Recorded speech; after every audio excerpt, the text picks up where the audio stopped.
And then one day my husband said to me that, oh, it's not about paper. We don't have to do the registry now. It's not about paper because the registry is preventing things to be long. You have to go to Ghana. So I had booked a ticket for Ghana and then I cancelled it when he told me that he's not looking for paper because he's a Ghanaian living in Germany. They said he's not looking for paper. He's truly in love with me and he wants me to be his wife if I truly feel the same. And I said, I never thought that God would bring somebody like this into my life. I can never think of anybody. It's almost like I feel like you were made for me. I've never said that to anybody else before. Because when we've been speaking on the phone for I think 3 months. I made the decision. And Reverend said, phone is not good enough. He's only in Germany. He's not that far. Like take a trip and go and see him.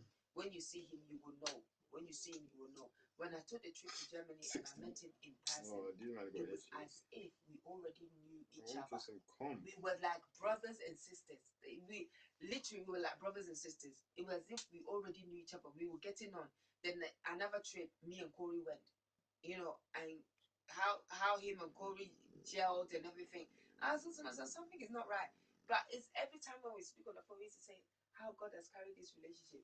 Because argument, we don't argue. We argue at the beginning where I used to say, I don't have time for this relationship, please. And then he would be like, this girl, she's too stush. Let me go and find some girl somewhere else, whatever. You know, because he's been married before. He's married for 20 years. Behind the room. You know, and he's divorced 2 years. And he's got 3 kids in Ghana. Hey. He's married before. And a woman tried to kill him. So he wasn't somebody who was interested in marriage anyway. So he said he wasn't, so he was like, oh, forget this thing. She said, you were too stupid, you were very hard work. But every time I say, I'm not calling you back, I hear the voice telling me, call her. He said, because sometimes it's like, you say things and I get really put off. They're trying to do it for the voice will tell boot camp.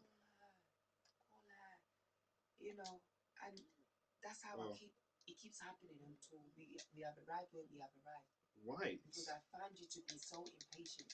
It's like one minute you're like, oh, I'm not choosing this relationship. This relationship will not work. It will not work. It will not work. It will not, and that's, so as I thank God. I really do thank God. And I said to me, nobody can come and tell me this is not of God. This is not even, I can tell you with other relationships. He's doing it for the back door. Like, so sad. All my heart and everything's not there. But I said, let me give it a try. But as for this one, everything is there. It's calm. He's gonna backdoor me as well. Now I understand why people say my soulmate. Because I've never had that feeling to say, oh, someone's my soulmate. That's it. Now I understand. So yeah. So fast forward. Okay, when so we decided we were planning for December and everything. I had booked a ticket because he lives in Germany and because they're gonna do the Brexit. He said, why don't you come and register in Germany to be a resident? So just in case we decide where we're gonna live, Germany, Canada, London. So I went the day when I was planning to go and do the resident to register as a resident. He said, one time we were praying for direction and wisdom. So sometimes he gets dreams more than I do. So and he was getting all the directions. And one time he woke up, he said, "Hey, why don't we just when you come to do the registry, why don't we just do it?" I said, "Do what?" And then we just asked Bishop to bless us. Because I've said this to Reverend before, but because I've said this to Reverend before, but he wasn't listening to me. He just keeps saying that we need to do the registry. I have to go to Ghana. I have to go to Ghana and do this and everything. And I keep telling him that I love you with all my heart, and I don't know why. And it's not because of anything. So I just I can marry you today. I can marry you anytime. It doesn't have the only bad you have. Because everything is coming against you, your finances, and everything. I just want to put a smile on your face. Like I just want us to just marry. Try to say it's friend Ali and you flow. And know that God is able to do things. I said, oh my days. I said, I can't believe you're saying that to me. And watch this. He said, yeah. I'm gonna say Ali to myself and see if it works. He said, buy a nice white dress, wear it, and when you come, you bless us whether in a hotel or at his office or at the church hall. We don't need an audience. Because when I first went, I went to the church, so all the church members knows me and everything, and his housemate, he calls him his brother. His brother and his wife, where he lives with in Germany, they all know me and everything. So I was thinking to myself, okay, that sounds like a good idea. So I started ordering white dress, white shoes, and just putting one or two things together, and then And he said, I said, let's not tell Bishop until a week's time. When a week came, we called Bishop and we said, this is what we want to do. He said, okay. Yeah. He said, okay, no problem. He bought the rings and everything. He said, Bishop was like, okay, no problem, but you have to do one thing. I said, what's that? What's He this? said, you have to do the traditional in Ghana first. Once that is done, I'm happy to do it. Bishop is going to Ghana on the 29th of November. I'm going to Hamburg on the 20th. November.